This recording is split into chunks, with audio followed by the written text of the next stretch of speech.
The People's Television Network and Velvet Media Incorporated signed a memorandum of agreement on a new program that provides legal advice to the public.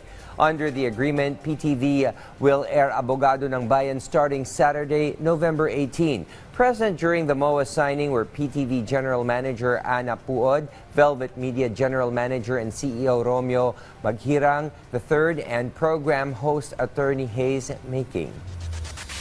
Nagiho ng mandato ng PTV yung maghandog ng mga makabuluhan at mga mahusay na programa para sa Pilipino. Kaya ito pong programa pong Abogado ng Bayan na mapapanood nyo na po sa PTV simula po sa Sabado, 10:30 ng umaga ay isa pong mahalagang karagdagan sa lineup po ng mga programa ng PTV. Ang target natin dito mapaintindi sa tao, no? Lalo na sa mamamayan nating hindi naman gaanong nakakaintindi sa batas.